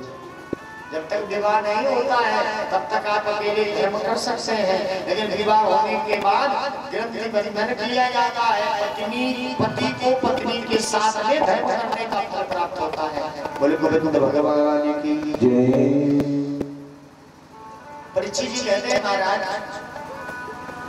ये बताओ ये पृथ्वी कहाँ से है? सुखदेव जी महाराज कहते हैं राजन पता है, एक बार सनत कुमार भगवान के दर्शन करने के लिए बैकुंठ धाम गए। सनत कुमारों ने देखा जय दो द्वारपाल दरवाजे पर खड़े थे। सनत कुमारों ने जय से कहा जाओ जाओ जाके मेरा बेटा हमारी खबर बताई दो कि संत मंडली आई है, प्रभु के दर्शन करना चाहती है। जय साहब द्वारपाल थे। अहंकार इस बात का है कि जगत का जगदाधार द्वारपाल है। जय ने हाथ जोड़कर मारा, अभी भगवान नहीं मिल सकते। सनत कुमारों ने कहा महाराज बड़ी दूर से चल के आए हैं, पता नहीं जिंदगी में दोबारा हम आ पाए ना आ पाए, तो संतों को एक बार भगवान के दर्शन तो कराए दे। जय ने कहा महाराज फिर क्षमा चाहते हैं, आप नहीं मिल सकते। एक बार नहीं, दो बार नहीं, तीन बार जब जय ने मना कर दिया तो संतों को क्रोध आया। संतों ने कहा तुम द्वारपाल हो और तुम्हें इस बात का अहंकार है और ब्रह्म के मिलन में जो हस्तक्षेप लगाता है वो साधारण द्वारपाल नहीं होता है, वो तो दुष्ट अहंकारी राक्षस होता है। जाओ मैं तुम्हें श्राप देता हूँ कि जाओ निशाचर हो तुम कपटी पापी, 3 जन्मों तक तुम राक्षस हो जाओ। अब ये पहले जन्म में हिरणाक्ष और हिरण्यकश्यप बने, दोनों रोने लगे। महाराज हमारा जन्म राक्षस योनि में होगा, हमें हमारा उद्धार कैसे होगा? जिस समय ये भगवान ने कहा पहले जन्म के उद्धार का कारण मैं बन जाऊंगा, तो पहले जन्म में ये हिरणाक्ष हिरण्यकश्यप बने तो हिरणाक्ष का वध करने के लिए भगवान ने सूकर का अवतार लिया। सूकर का और हिरण्यकश्यप का वध करने के लिए भगवान ने नरसिंह का अवतार लिया। दूसरे जन्म में ये रावण और कुंभकर्ण बने। तो लक्ष्मी जी ने कहा दूसरे जन्म के धार का कारण मैं बन जाऊंगा। यही सीता बन करके आई है, जिन्होंने कहा सोने का हमने हिरण नहीं देखा, क्योंकि रावण और कुंभकर्ण का मैया को उद्धार कराया है, तो सीता जी के द्वारा यानी लक्ष्मी जी के द्वारा रावण और कुंभकर्ण का उद्धार कराया है। तीसरे जन्म में ये शिशुपाल और दंतवक्र बने, और तीसरे जन्म के उद्धार का कारण कौन बनेगा? बोले गोविंद भगवान की जय। तीसरे जन्म के उद्धार का कारण कौन बनेगा? बोले तीसरे जन्म के उद्धार का कारण नारद जी ने कहा हम बन जाएंगे। तो नारद जी बार बार कहते रहे साधारण ग्वाल वाले हैं, साधारण ग्वाल वाले हैं। जबरदस्ती भगवान कृष्ण का और शिशुपाल दंतवक्र का युद्ध कराया और दोनों का उद्धार करा दिया। बोले गोविंद भगवान की। एक दिन जब सृष्टि बढ़ रही थी, मनुष्य रूपा के द्वारा 5 संतानें हुई। बोले गोविंद भगवान की जय। 5 संतानों में सृष्टि बढ़ने लगी तो ब्रह्मा जी चिंतित हुए। ब्रह्मा जी ने सोचा ये मानव कहाँ रहेंगे, इनके रहने की कोई व्यवस्था नहीं है, क्योंकि कृत्रिम नाम की विष्ठा को लपेट करके हिरणाक्ष सुतल लोक ले गया। सुतल लोक पृथ्वी को बंदी बनाया। इतना वीर है कि उससे कोई जीत भी नहीं पा रहा। पृथ्वी को कृत्रिम नाम की विष्ठा लपेट करके सारे सुतल लोक बना। ब्रह्मा जी बैठे थे, चिंतित हुए तो ब्रह्मा जी को छींक आई तो नाक के छिद्र भाग से भगवान ने एक छोटा सा रूप रखा और क्षण मात्र में भगवान ने विशाल रूप रखा। तो देवताओं ने जयकार लगाई है। बोले 12 भगवान की जय। 12 भगवान करे सुअर का रूप लिया। भगवान भक्तों के लिए सुअर बने, मछली बने, कछुआ बने। भक्तों के लिए तो भगवान बने, सुअर बनकर भगवान गए। पृथ्वी के ऊपर जो कृत्रिम नाम की विष्ठा भगवान ने उसको चाटा। चाटने के बाद पृथ्वी को अपनी डाढ़ों पर उठाया और उठाकर लाने लगे तो हिरणाक्ष आ गया। ठहरिए महाराज, हमसे युद्ध करो। अगर युद्ध में जीत जाओगे तो पृथ्वी ले जाना, अन्यथा ये पृथ्वी धरोहर हमारी है। भगवान का हिरणाक्ष का युद्ध हुआ। क्षण मात्र में भगवान ने हिरणाक्ष को परास्त किया, अपनी डाढ़ों पर उठा करके पृथ्वी पर पटक दिया भगवान ने और दोनों पैर उसकी छाती पे रख करके खड़े हो गए। अब बताओ कोई बचाने वाला है? तो हिरणाक्ष कहने लगा महाराज हमारी तामस देही थी, हमने सोचा हम आपका भजन नहीं कर पाएंगे तो हमने सोचा आपसे दुश्मनी कर। मैं कितना खुद किस्मत हूँ, मेरे घर में मेहमान आया। प्यासा न कुएं के पास गया, प्यासे के पास कुआं आया। कोटि कोटि मुनि अज्ञान कराही, अंतराम कहीं आवत नाही। अरे महाराज हम कितने सौभाग्यशाली हैं जो आपके हाथों से हमारा उद्धार हो रहा है, हमें कुछ नहीं चाहिए। इतना तो करना स्वामी जब प्राण तन से निकले, तेरा नाम मेरे मुख में जब प्राण तन से निकले। भगवान पृथ्वी को अपनी डाढ़ों में उठा के जब चले तो भगवान के मुखार बिंदु से लाल निकली, क्योंकि भगवान ने कृत्रिम नाम की विष्ठा चाटी है। तो भगवान की लार से एक नदी का निर्माण हुआ जिसका नाम पड़ा बैतरणी नदी। गरुड़ पुराण में वर्णन आता कि जब जीव पृथ्वी को छोड़कर जाता तो सर्वप्रथम बैतरणी नदी मिलती थी मल की, और उसको पार करना होता था। अगर हमारे द्वारा गाय दान दी गई है तो गाय नहीं मिलने के बाद लोग उसकी पूंछ पकड़ लेते हैं, धीरे से पार हो जाते हैं। और जिनके द्वारा गाय दान नहीं दी गई है तो 27 दिन तक बैतरणी नदी में गोता लगाते हैं, फिर धीरे से पार होते हैं। बोले गोविंद भगवान की जय। भगवान का ये भगवान सुकर अवतार लिए हैं। भगवान ने पृथ्वी से कहा ये धरा ये मानव तुम्हारे ऊपर रहेंगे, इनको सुबह से शाम तक भोजन की व्यवस्था, रहने की व्यवस्था, ये सब तुम्हारी व्यवस्था। पृथ्वी ने कहा महाराज हम नित्य पृथ्वी को भोजन देंगे। लेकिन मानो से कह दो कि एक बार साल में हमारे ऊपर बैठ करके घर आंगन में एक हवन कर देते, लेकिन लोग करते नहीं। जाने कितने लोग ऐसे मरने का समय आ गया, भगवान सत्यनारायण की कभी कथा नहीं सुनी हो, ऐसे लोग भी पृथ्वी पे। भगवान सूर्य से प्रभु ने कहा कि महाराज तुम इसी प्रकार से लोगों को प्रकाश देते रहोगे। भगवान सूर्य ने कहा नित्य प्रकाश देते रहेंगे महाराज, लेकिन मानव से कह दो कि एक लोटा हमें जल देता है। बिजली हम लोग घर में जलाते हैं, उसका हमें भुगतान देना पड़ता है, रेडी आती है। अगर नहीं देंगे तो कुड़की भी आती है, ईंटा पर फट जाता है। अब भगवान सूर्य में नित्य प्रति प्रकाश देते हैं, कभी हमने उनका बिल भरा, बिल लगता नहीं लगता। भगवान कहते हैं कि बेटा हमें बिल न दो, हमें धन न दो, माँ को सुबह जग जग के एक लोटा हमें जल देते रहो, हम तुम्हें नित्य प्रकाश देते हैं। जब किसी से होता है तो सब भगवान सूर्य को प्रसन्नता होती है कि ये लोटा जल हमारा बढ़ गया,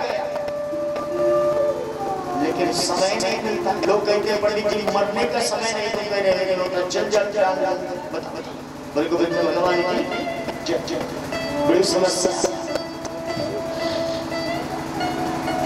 बोले बाबा कृष्ण महाराज की जय। सुखदेव जी महाराज कहते हैं कि राजन महाराज ताड़वाद की 3 बेटियां हैं। महाराज मनु महाराज के द्वारा, मनु और शत्रुपा के द्वारा जब सृष्टि का संचार हुआ तो 3 कन्याएं हुई, 2 बेटे हुए, आकृति, प्रसूति और देवहूति। 3 कन्याएं हुई और 2 बेटे हुए। पहले बेटे का नाम ताड़पाद और दूसरे बेटे का नाम प्रिय। 2 बेटे थे। मनु महाराज ने पहली बेटी का विवाह किया, पहली बेटी का नाम आकृति था, उसका विवाह किया रुचि प्रजापति के साथ में, जिनके द्वारा यज्ञ देव पैदा हुए। यज्ञ देव का विवाह दक्षिणा के साथ में हुआ, इनका आगे वंश बढ़ा। मनु महाराज की दूसरी बेटी है देवहूति, और देवहूति के लिए कोई लड़का नहीं मिला। महाराज कई जगह हो आए, लेकिन कहीं बेटी के लिए लड़का नहीं मिल पा रहा, कहीं लड़का नहीं मिल पा रहा। और एक बात कहा, बेटी न होती न व्यवहार होता, न ये सार होता न संसार होता, कोई किसी से न व्यवहार करता। विचार करिए, वो माता पिता बड़े धन्य हैं जिनके घर आंगन में बेटियां होती हैं, खेलती हैं। बेटे भले ही न पूछे, लेकिन बेटियां 4 बार पूछती है पिताजी कोई कष्ट तो नहीं है। और जब बेटियां घर छोड़ करके जाती हैं तो जाने से पहले घर आंगन में चावल छोड़ देती हैं। भगवान से प्रार्थना करती है कि प्रभु अब मैं तो घर छोड़ करके जा रही हूँ, लेकिन मेरे रहते रहते घर में किलकारियां होती रही, और मेरे जाने के बाद भी मेरे माता पिता के जीवन में किलकारियां होती रहे, हमेशा प्रशंसा बनी रहे। अगर बेटी को ससुराल में कोई कष्ट भी होता है तो हंसती रहती है, माता पिता कभी पूछते भी हैं तो बेटी कह देती है सब सुख। चाहे जितना दे दो बेटी को संतोष नहीं होता, बेटी की प्रथम विदाई में माँ बाप खड़े खड़े रोता। जिन पैर विवाही फटी ही नहीं, वह पीर पराई क्या जाने। जिनने बेटी जाई ही नहीं, वह बेटी का गम क्या जाने।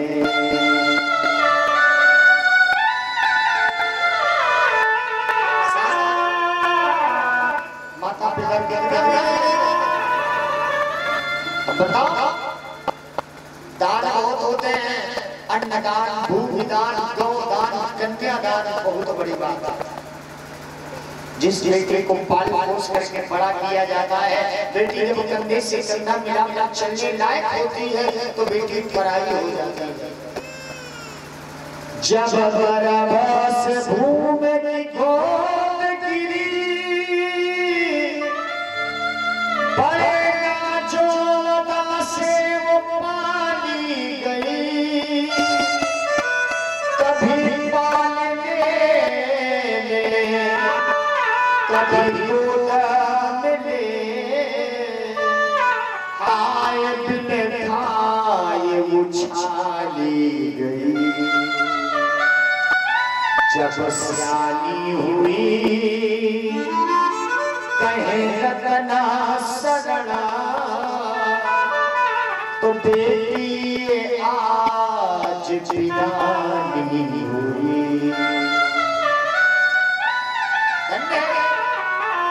जब बेटी घर से चलती है तो माता पिता से कहती है, ए माँ मैं गुड़िया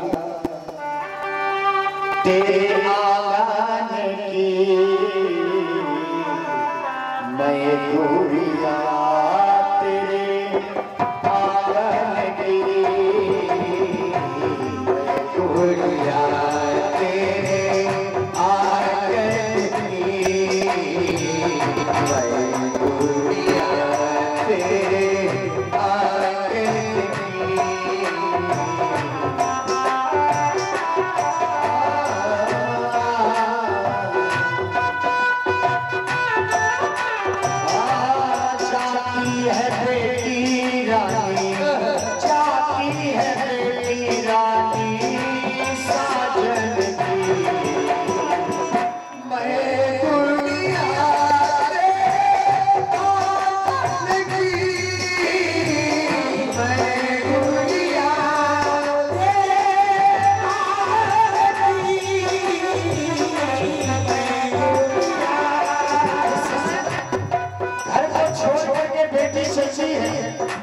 जब माता पिता दरवाजे पर खड़े होकर के रोने लगते हैं तो बेटी माँ से कहती है, माँ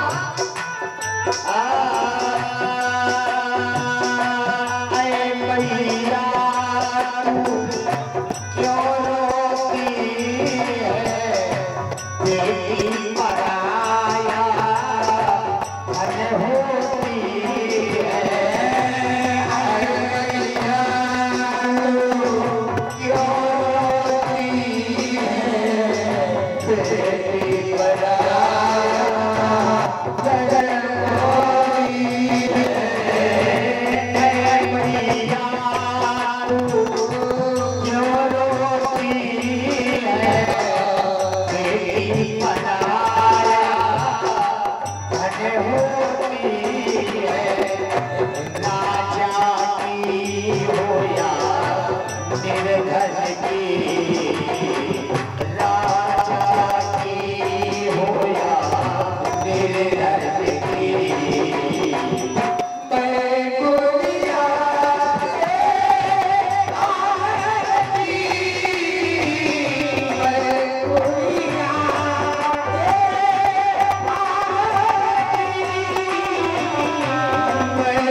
अगर बहन भाई से कह देती कि भैया आज हमारे पैर दर्द कर रहे हैं तो भाई पैरों को दबाने लगता है। अगर बहन कह देती कि भैया आज हमारा खाना बनाने का मन नहीं है तो भैया स्वयं बनाकर खिलाता है। जब कभी रक्षाबंधन में भैया नहीं जाता तो बहन कहती आया भैया ये बड़ी बात कर रहा था कि मैं बहुत चाहता हूँ, मैं बहुत चाहता हूँ। और जब भैया आएगा तो मैं बहुत सारा झगड़ा करूंगी और कहूंगी कि भैया तुझे याद नहीं है। अरे वैसे नाम में लेकिन रक्षाबंधन का त्योहार तो तुम्हें याद होगा। दंड है आज बहन भैया से कह रही है, ये भैया मैं तेरी तो मेरा भैया हो, मैं तेरी छोटी बहन तो मेरा भैया।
कर्दम मुनि ने कहा जिस दिन एक लड़का हो जाएगा उस दिन हम घर छोड़ के चले जाएंगे।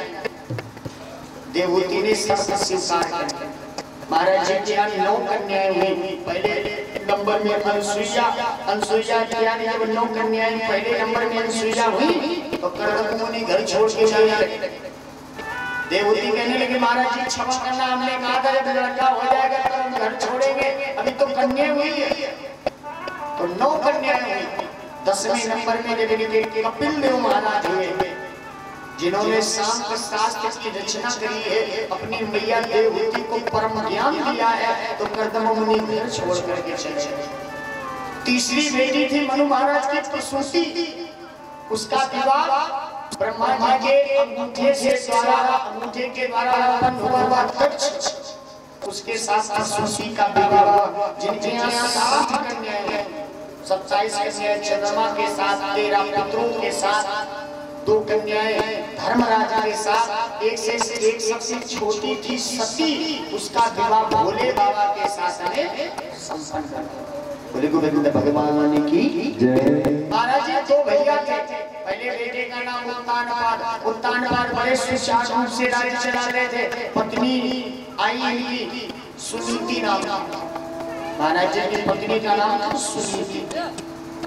सु माने सुंदर और नीति माने स्वभाव, जिसका स्वभाव अच्छा वही सुनीति है। लेकिन महाराज जी के विवाह के कई वर्ष हो गए, अब महाराज जी का कोई लड़का लड़की नहीं हुई। महाराज उत्तानपाद एक नगर भ्रमण करने के लिए जा रहे थे। आपस में कुछ लोग वार्तालाप कर रहे थे कि महाराज जी राज्य अच्छे से चलाते हैं, कभी कोई बात ही नहीं है, केवल जीवन में कमी है कि महाराज जी के मरने के बाद राजा कौन बनाया जाएगा, जब ये मर जाएंगे तो कौन राजा बनेगा। उत्तानपाद महाराज सुन रहे थे, घर आए, उदास है चेहरा, सोच रहे हैं काश अगर हमारे एक बेटा होता तो ये बच्चा सेवक जो कह रहे हैं कि महाराज जी के कोई संतान नहीं है, कोई संतान नहीं, आगे ये राज्य कैसे चलेगा, महाराज जी के कोई कुल दीपक नहीं है, कौन राजा बनाया जाएगा। ये आपस में लोग वार्तालाप कर रहे हैं, हे भगवान अगर हमारे एक बेटा होता तो ये प्रजा जैसा वार्तालाप न करता। ये तो केवल उत्तानपाद सोच रहे हैं। सोचते सोचते घर आए, सुनीति आरती की थाल सजाए दरवाजे पर खड़ी है, महाराज जी आए होंगे। और जिस समय आरती की थाल लेकर के महाराज जी की आरती उतारने लगी तो चेहरे को देख करके सुनीति जान गई कि महाराज जी के मन में कोई चिंता है। सुनीति बैठे धीरे धीरे दबाते दबाते कहने लगी, महाराज जी क्या कारण जो आज दुखी है। सुनीति से वो कान फाड़ कहने लगे, देवी आज हम नगर भ्रमण करने के लिए चले थे। हमने देखा आपस में लोग वार्तालाप कर रहे थे कि महाराज जी की कोई संस्थान नहीं है, तो हम सोच रहे हैं आने वाले समय में हमारे द्वारा जब हमारा मरना हो जाएगा तो ये राज्य कैसे चलेगा, कौन चलाएगा, इस बात की हमें चिंता है। तो सुनीति ने सोचा जब हम घर से चले थे तो पतिव्रता परायण माता पिता ने सीख ली थी कि पतिव्रत धर्म का पालन करना, ऐसा कार्य करना जिससे पति के जीवन में हमेशा प्रसन्नता बनी रहे। सुनीति ने सोचा चलो, सुनीति ने सोचा हमारे द्वारा कोई बेटा नहीं हो पा रहा है, कम से कम महाराज जी अगर दूसरा विवाह कर लेंगे तो उसके द्वारा तो बेटा हो जाएगा। जब उसके द्वारा बेटा होगा, घर आंगन में खेलेगा, आराम से दोनों मिल करके बहने उस बेटे की सेवा करेंगे। और जो लोग कहते हैं महाराज जी की कोई संस्थान नहीं है, सब कहना बंद हो जाएगा। तो सुनीति पैरों को दबाते दबाते कहने लगी, महाराज जी दूसरा विवाह कर, दूसरा विवाह कर। उत्तान बाद कहने लगे, देवी है मौत बुरी लेकिन अच्छी, यही बार तो आती है मौत से सौत है पूरी, छाती दिन रात जलाती है। लेकिन बार-बार सुनीति के कहने पर महाराज जी ने दूसरा विवाह कर लिया। जब महाराज जी ने दूसरा विवाह किया, जो दूसरी पत्नी है उसका नाम सुरुचि। सुमने सुंदर लक्ष्मणे इच्छाएं। अब पत्नी कह रही आज हम रेस्टोरेंट में भोजन करेंगे तो साफ वही करेंगे, ऐसी सुरुचि। समय चल आगे बढ़ा, एक दिन सुरुचि ने ये आदेश जारी कर दिया कि साथ सुबह 5 बजे दरवाजे खोले जाएंगे, शाम को 5 बजे दरवाजे बंद हो जाएंगे। जिसको भी राजा से मिलना हो तो 5 बजे से 5 बजे तक मिल सकता है। ये नियम लागू हो गया। और जब तक सुनीति घर में रही तब तक कोई नियम नहीं। और जब सुरुचि का राजा गया तो सुरुचि ने आदेश कर दिया 5 बजे दरवाजे खोले जाएंगे, शाम को 5 बजे दरवाजे बंद हो जाएंगे। जिसको मिलना हो 5 बजे से 5 बजे तक मिल सकता है। सुनीति नगर के बाहर जीवन यापन कर रही है, जबरदस्ती पति का विवाह करवा दिया सुरुचि के साथ। और जब सुरुचि आ गई तो सुरुचि ने कहा या तो हम रहेंगे या सुनीति रहेगी। सुनीति ने सोचा अगर इसके रहने से हमारे पति के जीवन में कुशलता आ रही है तो हम घर छोड़ देंगे। अपने पति को प्रसन्न रखने के लिए सुनीति नगर के बाहर रहने लगी। घर से कुछ ले नहीं गई है, अपने पति का केवल एक फोटो लिया है। सोचती है जब पति की याद आ जाएगी तो इसी फोटो से बातें कर लेंगे। जब आरती करने का मन होगा तो आरती भी फोटो की कर लेंगे। जब बातें करने का मन होगा तो इसी फोटो से बातें कर लेंगे। भगवान की एक दिन महाराज शिकार करने के लिए गए, वहां से वापस आए। 5 बजे से अधिक समय हो गया था। दरवाजे पर आवाज लगा रहे, सुरुचि दरवाजा खोलो, सुरुचि दरवाजा खोलो। जब दरवाजा नहीं खुला तो महाराज को पहली पत्नी की याद आई। महाराज जब पहली पत्नी के दरवाजे पर गए हैं तो आवाज नहीं लगानी पड़ी। सुनीति ने दरवाजा खोला और सुंदर आसन पर बैठाला, चरणों के पास में बैठ गई और धीरे धीरे चरण कमल दबाते हुए कहने लगी, महाराज ये बताओ हमारी बहन के समाचार क्या है।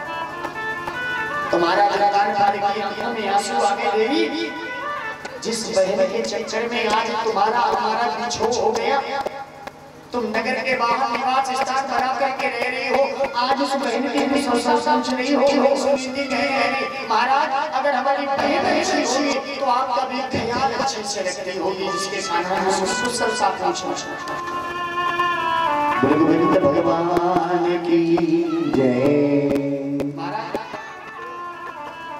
आदरणीय सुखदेव जी महाराज कहते हैं कि राजन महाराज जी रात भर रुके, ऋतृष्णा का पति सेवा करती हुई सुनीति गर्भवती हो गई। समय अनुसार उसके एक बेटा हुआ, विद्वानों को बुलाकर उसका नाम ध्रुव रखा गया। सुरुचि के द्वारा एक बेटा हुआ, उसका नाम सुरुचि ने उत्तम रखा। उत्तम माने अच्छा। सोचा जब हमारे पति कल मर जाएंगे, प्रजा कहेगी इसको राजा बनाया जाए, हमारे बेटे का नाम उत्तम है तो हमारे बेटे को राजा बना दिया जाए। पति पत्नी को बहुत चाहता, अगर पति बीमार हो जाए तो पत्नी लखनऊ दिखाएगी, आगरा दिखाएगी, दिल्ली दिखाएगी, कानपुर दिखाएगी, और जब नहीं सही होंगे तो साल की साल बाद मंदिर जाएगी, कहेगी हे भोले बाबा या कन्या सही कर या मैंने पूछी ले। बोले गोविंद भगवान की जय।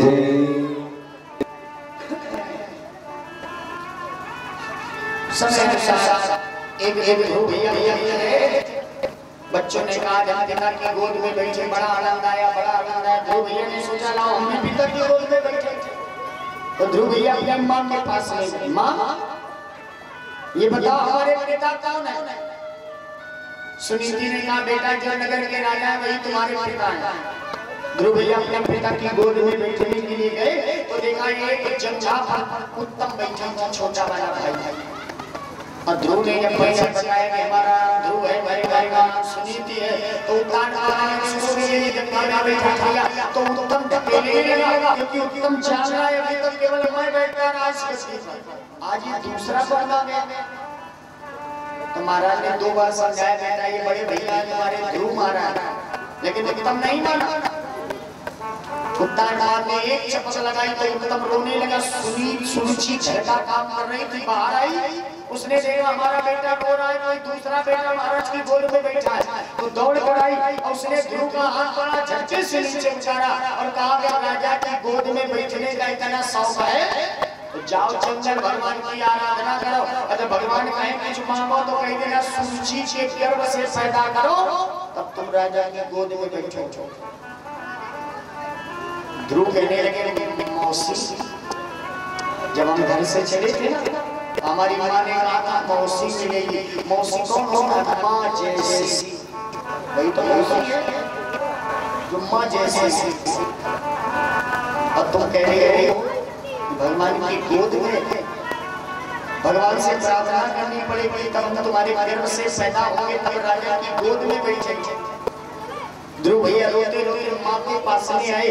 माँ ने कोई एप्लीकेशन नहीं लगाई, माँ ने कहा तेरी मौसी सही कह रही है। अरे लेकिन बेटा ये पिता केवल तुम्हारे पिता है, इस नगर के पिता है, लेकिन इनसे भी बड़ा एक पिता है जिसे संसार जगत पिता कहता है। अगर उसकी गोद में बैठना पड़े तो ध्रुव भैया ने कहा भैया ये बताओ 5 वर्ष की आई है। ध्रुव भैया ने लेकिन भैया ये बताओ परम पिता कहाँ रहता है? बोले जंगल में रहता है। ध्रुव भैया ने कहा भैया फिर हमें आशीर्वाद दो, जब तक हम परम पिता परमात्मा की गोद में नहीं बैठेंगे तब तक हम आएंगे नहीं। अब भैया थोड़ा जानती थी कि मेरा बेटा चले जाएगा, लेकिन ध्रुव भैया ने मन में ठान ली चल चल। सिपाही मिल गए रास्ते में, भैया कहाँ जा रहे हैं? हम जा रहे हैं राजा की गोद में बैठे। कौन से पिता रहे? बोले जगत पिता की गोद में बैठे। बोले गोविंद भगवान की जय। सिपाही ने राजा से बताया महाराज तुम्हारा बेटा जंगल जा रहा है, कह रहा परम पिता परमात्मा की गोद में बैठेगी। गोद में तो नहीं बैठ पाएगा, लेकिन ये जरूर है बंदर भालुओं का आहार हो जाएगा तो महाराज उसे रोक ले और जो देना हो राज्य उसे दे दे। उत्तर ने सिपाहियों को भेजा जाओ जाकर बता दो उत्तर दिशा का राज्य तुम्हें दिया जा रहा है, वापस आ जाओ।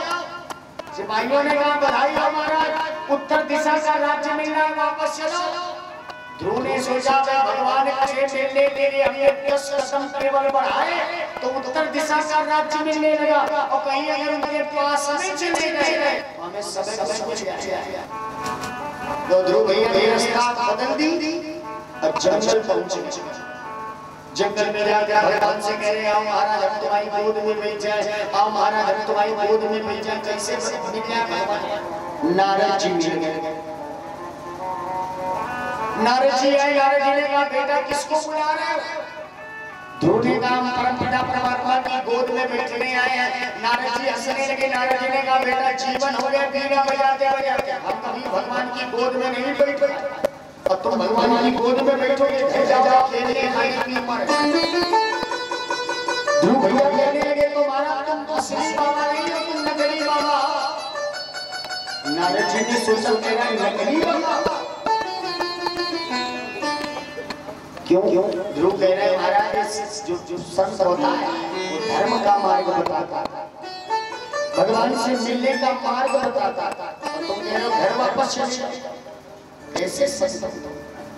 नारद जी ने ध्यान लगाया कि 6 महीने में इसको भगवान की गति प्राप्त हो जाएगी, शरण प्राप्त हो जाएगी। नारद जी ने सोचा अगर हम इसके गुरु बन जाएंगे, जब इसकी कथा गाई जाएगी तो हमारा भी नाम जुड़ जाएगा। नारद जी ने कहा बेटा भगवान को कभी तुमने देखा है? उसने कहा नहीं महाराज हमने कभी नहीं देखा। तो नारद जी ध्रुव को बता रहे भगवान कैसा होता है दिखने में। बोले बोले भगवान की